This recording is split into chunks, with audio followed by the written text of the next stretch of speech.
Bismillahirrahmanirrahim. Baik, sekarang ni dia ta'rifkan kepada kita erti i'rab. Sebab kita ngaji sekarang ni tentang isim. So, isim yang kita maksudkan ada dua. Satu yang berubah kita panggil mu'rab. Yang tak berubah kita panggil mabni. Sebelum ni saya dah terangkan mu'rab datang daripada perkataan a'raba yu'ribu. Artinya menzahirkan harakat. Jadi isim yang dizahirkan harakatnya dinamakan sebagai mu'rabun, artinya yang dizahirkan harakat. Jadi perbuatan kita tadi mengubah-ubah dia itu kita panggil perbuatan i'rab, perbuatan menzahirkan harakat. Zahir itu erti katanya perubahan dia lah. Sekejap bagi atas, sekejap bagi bawah, sekejap bagi hadapan. So, wal i'rab ialah ma sesuatu yang bihi disebabkan olehnya yakhtalifu berubah, berbeza, akhirul mu'rab, akhir isim mu'rab. Kembali balik tadi kepada Zaidun, Zaidan, Zaidin. Okey, dia kata i'rab ni ialah nama ni. Ni berubah ni kan? Dun, dan, din. Itulah i'rab. Makna bagi dia, i'rab itu ialah kesan. Kesan amil. So, amil memberi kesan, dia menjadi dun, jadi dan, jadi din. Itulah i'rab. Dengan sebab dia jadi dun, dengan sebab dia jadi dan, dengan sebab dia jadi din, di akhir kalimah tu, maka itulah yang dinamakan i'rab. Sebab i'rab ni mana penzahiran. Apa erti penzahiran? Ertinya menzahirkan harakat. Harakat kita ada berapa? Ada 3. Dun dan din. Jadi hakikatnya i'rab tu ialah baris ni lah. Petunjuk dia baris tu. Jadi senangnya kita kata i'rab ni ialah baris ni. Baris dun dan din tu. Baris inilah yang menyebabkan kalimah ni nampak berubah. Jadi menurut dia, i'rab ni dengan kata lain ialah asarun. Asar, kesan, bekas. Nampak tak? Ni asal lah. Kesan dia. Kesan amil tu jadi dan, dun dan din. Jadi i'rab ni ada dua ta'rif dia. Satu i'rab makna asar tu. Baris tu sendirilah. Yang kedua makna ikhtilaf ataupun taghyir. Perubahan. Dua pendapat ulama. Satu dia kata yang ni terus. Baris tu sendiri adalah i'rab. Satu pihak lagi kata tak. I'rab tu ialah perubahan yang berlaku. Maknanya kata-kata perubahan. Jadi perubahan suatu benda yang tak nampak lah. Proses lah. Perbuatan perubahan tu. Jadi yang ni kata apa ertinya tak ada faedah. Perubahan-perubahan benda yang khayali, benda yang dalam akal je. Kita nak tengok hasilnya. So hasil dia tu baris tu lah. Baris tu, asar. Jadi musannif kita ni condong kepada yang asar ni lah. Yang asar maknanya kesan tu. Jadi sebab tu dia kata i'rab sesuatu yang dengannya berubah akhir kalimah. Baris inilah. I'rab ialah baris yang menyebabkan kalimah tu berubah. Sebab tu dia punya contoh ialah kad-dhammah. Ad-dhamm mati. Seperti baris dhammah. Wal fathati. Seperti baris fathah. Tak kira lah ada tanwin ke tak ada tanwin. Dan kasrah. Wal kasrati. Ini bagi kalimah-kalimah yang berakhir dengan baris. Ada kalimah-kalimah yang berakhir dengan waw. Contohnya, muslimuna. Waw, kita tambah waw. Waw tu setanding dengan yang ni. Baris hadapan ni. Jadi dia kata, ka-al-wawi. Jadi waw tu tanda i'rab. Waw tu sendiri i'rab. Wal alif. Dan alif. Contohnya dua orang Islam kan? Muslimani. Ni alif ni. Sebab alif tu nanti dia boleh berubah kepada huruf ya kan? Waw ni boleh tukar kepada ya kan? Muslimina. Artinya dia seperti baris juga boleh berubah. Yang ni berubah daripada waw kepada ya. Yang ni berubah daripada harakat dhammah, fathah, kasrah. Alif itu ialah i'rab. Dan wal ya. wal ya'i. Huruf ya kan macam muslimin. Muslimina, yani muslimaini. Untuk dua orang. Dua orang pun pakai ya juga. Muslimaini. So alif ditukar kepada ya juga yang ni. Yang ni pun waw ditukar kepada ya. Jadi waw ya itu ialah i'rab. Dengan dia berubahnya kalimah dia dalam ayat. Ataupun dalam gabungannya dengan kalimah lain. Wa i'rabul ismi, i'rab isim ala salasati anwa'in. Ala bermakna fi, dalam 3 jenis. Wa i'rabul isim fi salasati anwa'. Atau takdir mustamilun. Mustamilun ala, mencangkupi 3 jenis. Yang ni tanda ni. Dhammah, fathah, kasrah, waw, alif, ya ni tanda. Dan tanda ni juga dinamakan sebagai i'rab. Jadi, i'rab isim ialah dalam 3 jenis. Yang pertama, raf'un boleh baca. Raf'in pun boleh baca. Raf'un artinya salah satunya ialah rafa'. Jadi kita kata ada mubtada' yang dihazafkan, iaitu ahaduha, salah satunya adalah rafa'. Jadi ada mubtada' yang dihazafkan lah. Ahaduha, saniha, salisuha. Sebab itulah kita baca raf'un wa nasbun wa jarrun, kerana dia jadi khabar kepada mubtada' yang dihazafkan. Wa nasbun, nasab, wa jarrun, dan jar. Okey, i'rab isim Zaidun kan. Sekarang ni Zaidun ni satu package lah semua ni. Zaid. Yang tadi kita consider kepada huruf belakang tu, dhammah, fathah, huruf belakang tu, bagi bawah, dal tu. Yang tu kita concern. Yang tu kita pertimbangkan. Sekarang ni kita pertimbangkan the whole kalimah. Semua kalimah tu. Rajulun, whole rajul. Okey, kalau sekiranya kita baca dengan Zaidun, ni kan, bagi hadapan ni, pada dal tu kan. Zaid secara keseluruhannya, kita kata raf'un. Kita kata raf'un. Rafa' apa nama rafa'? Kalimah tu, masa kita sebut dia, Zaidun. Zaidun. Apa makna rafa'? Angkat kan? Rafa' ni kita angkat. Zaidun.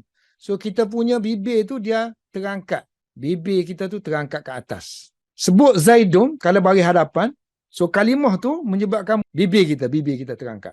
Raf'un. Rafa' tu yang angkat. Kalau nasab,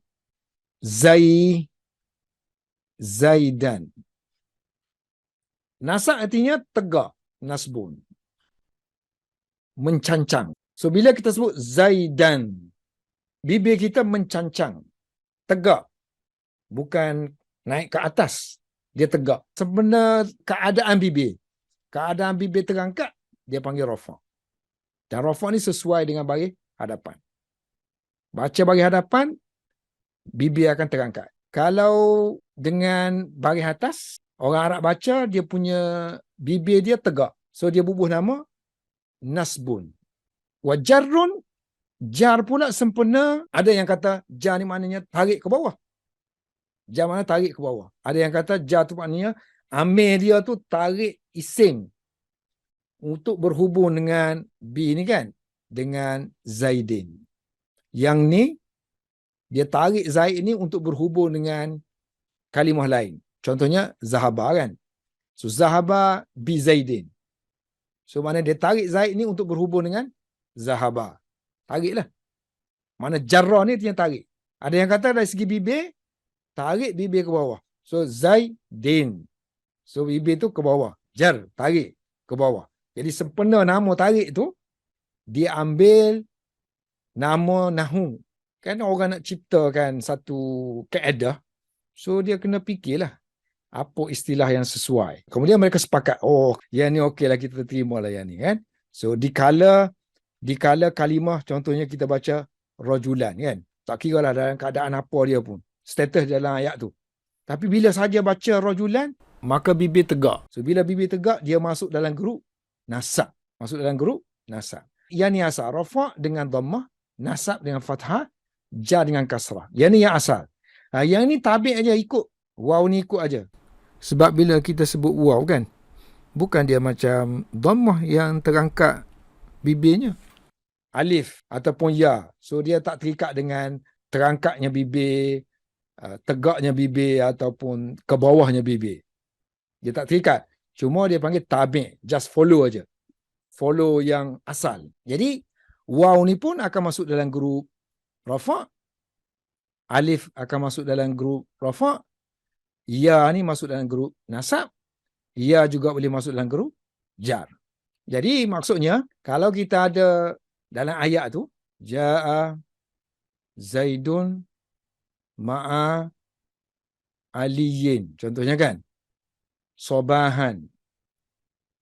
Yauma as-sabti. Hari Sabtu. Ja'a Zaidun. Ni baris hadapan. Masuk grup mana? Rafa'. Ma'a aliyin. Baris bawah. Masuk grup mana? Jar. Sobahan baris atas. Masuk grup mana? Nasab. Yauma. Pada hari. Baris atas. Masuk grup mana? Nasab. Yauma sabti. Baris bawah. Masuk grup mana? Jar. Okay. So yang ni kita tak consider lagi amir-amir dia. Kalimah-kalimah tu yang berbaris. Isim. Kita nak masuk grup mana? Grup bibir dia tu grup mana? Bibir naik ke? Bibir tegak ke? Atau bibir ke bawah? Masuk dalam grup tu. Tadi kan kita kata perubahan baris pada Zaid ni, dia mestilah disebabkan oleh amir. Ejen yang mengubah dia. Antaranya fi'il. Fi'il tu amir. Kata kerja, amir. So kata kerja sama ada dia akan merafu'kan isim, sama ada dia akan menasabkan isim. Dua tu kerja dia buat. Fi'il boleh merafu'kan, boleh menasabkan.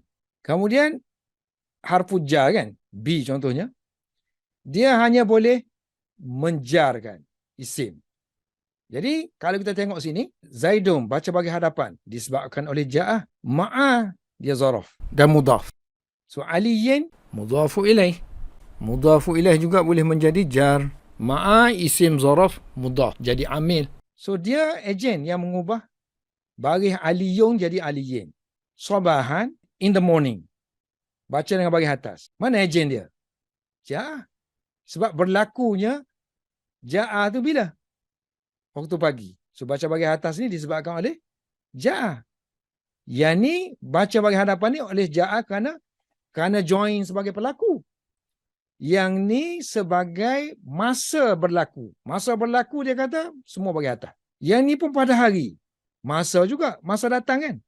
Baris atas. So yang ni disebabkan oleh ja'ah juga. Sabti disebabkan oleh siapa? Disebabkan oleh yaum. Kerana dia idhafah. Bahasa Inggeris panggil off kan? Idhafah. Ataupun apostrophe S. Jadi yang sebelah sini akan menjadi ejen kepada yang sebelah sini. Jadi nak katanya, kalimah bahasa Arab berubah baris disebabkan oleh amil. Jadi amil tu apa benda? Amil tu apa benda? Wal amilu. Amil ialah ma sesuatu yang yahsulu terhasil dengan dia, dengan sebab dia, terhasilnya apa yang dinamakan sebagai rafa'. Maknanya mulut kita tu jadi terangkat disebabkan oleh dia. Ja'a tadi, dia lah yang menyebabkan Zaid ini dibaca dengan dun. Wa nasbun. Daraba Zaidun aliyan. Ali baca dengan nasab. Siapa dia yang memberi kesan kepada dia ni? Daraba. Kata darb, pemukulan ini, pemukulan Zaid telah kena ke atas Ali. Kena perbuatan. So bila kena, so dia jadi amil. Daraba tu jadi amil kepada Zaid dari sudut pelaku. Yang ni dia jadi amil kepada Ali. Ni jadi amil kepada Ali dari sudut dia memberi kesan. Dia memberi kesan. Maknanya perbuatan dia ni kena sini. Yang ni perbuatan dia bersama dengan yang ni. Dan juga ma yahsulu bihi raf'un wa nasbun wa jarrun. Marra Zaidun, Zaid melalui Ali, bi aliyin. Ba ni disebabkan oleh dia lah, maka Ali tu masuk dalam grup jar. Maknanya bibir tadi akan ditarik ke bawah. Wa jarrun. Ataupun dengan sebab dialah maka Ali ditarik untuk berhubung dengan kata perbuatan marra. Okey. Ni dhammah ni tanda kan? Fathah ni tanda. Bagi atas. Bertanwin. Tak ada tanwin. Kasrah.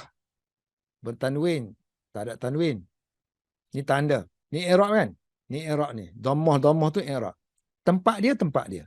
Dia duduk di dal tu kan? Jadi wa mahallu, tempat i'rab. Maknanya tempat baris di kalangan isim. Minal ismi, tempat i'rab isim. Tempat zahirnya i'rab isim. Ataupun tempat baris isim itu ialah wa al-harfu, adalah huruf yang terakhir. Harful akhiru. Dah lah. So dia bagi contoh untuk semua yang dia sebut tadi. I'rab tu apa, amilnya apa, mahal i'rab tu mana. Misalul kulli. Contoh bagi ke semua yang disebut atas tadi. Kita buat satu ayat, dia kata. Nahwu, contohnya. Qama Zaidun. So kalau kita kata i'rab, mari kita i'rab. Qama tu apa benda? Qama tu kita nama sebagai amil. Qama, maka kalimah qama ni ialah amil. Sebab kita nak bincang dari sudut amil, mana i'rab, mana mahal i'rab kan? Bukan kita nak korek istilah dari sudut mana kata kerja, mana pelakunya. Itu sudut lain, istilah lain. Sebab sekarang ni masalah i'rab kan, menonjolkan baris kan. So ada ejen dia. So kita nak kenal lah ejen tu mana. So dia kata qama dalam contoh seperti qama Zaidun. Baik sekarang ni Zaidun isim kan. Isim pula jenis isim mu'rab yang layak untuk berubah baris di belakang dia. So bila Zaidun ni digabungkan dengan qama dengan makna Zaid berdiri, maka qama ni jadi amil. Sebab dia kata kerja. Kata kerja perlukan kepada pelaku. Jadi tabiat orang Arab, apabila pelaku tu, dia akan menjadikan pelaku itu berbaris dhammah bagi kalimah mufrad. Macam Zaid. Qama Zaidun. Orang Arab semenjak daripada dulu lagi tak baca qama Zaidin. Dia pun tak baca qama Zaid Zaidan. Dia pun tak baca qama Zaid. Mati. Yang kita wakah-wakah tu kerana keperluan. Tak sempat nafas ke apakah. Tapi hakikatnya yang sebenarnya dia tak ada baris mati ni. Baris mati tu untuk wakaf. Tapi yang asalnya Zaid tu tak ada baris. Sebab baris ni bila dia digabungkan dengan kalimah lain dengan makna yang tertentu, barulah dia berbunyi untuk isim. Jadi qama di sini, qama adalah amil. So Zaid itu kita namakan sebab dia berubah baris kan. Isim mu'rab lah. Wa Zaidun mu'rabun. Kemudian baris dun tadi, wa dhammatu, inilah i'rab. I'rabun, sebab ta'rif dia tadi, i'rab ialah apa yang berubah. Maknanya baris yang memperlihatkan perubahan pada isim. Dan huruf dal pada Zaid tadi, wadalu, ialah mahallu, tempat baris dia. Mahallul i'rab. Okey, sekarang ini peringatan. Peringatan kepada semualah pembaca ni. Wa'lam, ketahuilah, wahai pembaca, annahu, bahawasanya, la yu'rabu, tidak akan di-i'rabkan. Maknanya tidak akan dibunyikan belakang tu. La yu'rabu, tidak di-i'rabkan kalimah. Tidak di-i'rabkan kalimah. Kalimah ni termasuk isim lah, fi'il lah, harf. Kalimah kan? So kalimah, isim, fi'il dan harf. Baik, sekarang dia kata tidak akan di-i'rab. La yu'rabu, tidak akan di-i'rabkan kalimah fi kalamil arabi. dalam kalam Arab. Dalam kalam Arab, dalam ayat-ayat yang dibina oleh orang Arab ni, tidak diubah baris. Melainkan illa lismu. Melainkan isim yang dinamakan sebagai mutamakkinu. Isim mutamakkin. Minggu lepas saya dah sebut dah. Isim mu'rab juga dinamakan isim mutamakkin. Dan mutamakkin ni ada dua. Satu mutamakkin amkanu, yang dinamakan sebagai munsharif. Satu lagi ghair munsharif. Mutamakkin artinya kemah, teguh. Maksud teguh ni dia teguh menjaga ciri-ciri ataupun sifat isim yang boleh berubah. Dia teguh. Maknanya isim tu dia jaga. Isim yang jenis boleh berubah. Ada yang memang dia kemah sungguh. Kemah sungguh ni amkan lah. Maknanya ada tanwin, ada 3 baris. Ada 3 baris. Bagi atas, bagi bawah, bagi hadapan. Yang ni ghair munsharif. Hanya ada 2 baris. Dan tak ada tanwin. Macam Ahmad, Ahmadu. Mutamakin juga. Mutamakin. Sebab dia boleh berubah juga kan? Boleh berubah 2 baris. Iaitu baris dhammah dan baris fathah sahaja. So dia tidak ada baris kasrah. Yang amkanu ni, maknanya dia berubah sungguh-sungguh. Berubah sungguh-sungguh ni artinya dia kena ada 3 baris. So bagi hadapan, bagi atas, bagi bawah. Dan dia ada tanwin. Yang ni tak ada tanwin. Berubah hanya 2 baris sahaja. Jadi dia kata kalam Arab ni, kalau dari segi isim, yang boleh berubah ialah isim mutamakkin. Kalau fi'il pula, yang boleh berubah baris di belakang dia, ialah wal fi'lul mudhari'. Fi'il mudhari' sahaja. Fi'il mudhari' pula jangan di-attachkan dengan nun taukid. Nun ni, nun sabdu ni kan. Contohnya yaktubu. Ba tu, huruf belakang, akan menulis. Yang ni boleh berubah tak? Ba, boleh kan? Kadang jadi yaktubah, kadang jadi yaktub, bagi mati kan? Tapi kalau kita gabungkan dengan nun penguat, so ba ni dia tak boleh berbunyi melainkan dengan bagi atas aja. So yang ni kita panggil mabni. Dia kekal begitu, tak berubah. Jadi mudhari' yang dimaksudkan sini ialah mudhari' yang tidak ada nun penguat di belakangnya. Wasayaji'u, sayaji'u, akan datang nanti hukmuhu, hukum fi'il mudhari'. Wasayaji'u hukmuhu, hukum fi'il mudhari' ni akan datang dalam bahagian yang kedua, fil kismi as-sani. Kisim yang pertama mengenai isim-isim saja. Bahagian yang kedua, kisim yang kedua, hanya untuk fi'il. Yang ketiga nanti harf. So fi'il mudhari' terletak di bahagian fi'il. Bahagian yang kedua nanti insya-Allah ta'ala. Jika Allah kehendaki, maka kita akan sampai. Wallahu a'lam bis-shawab.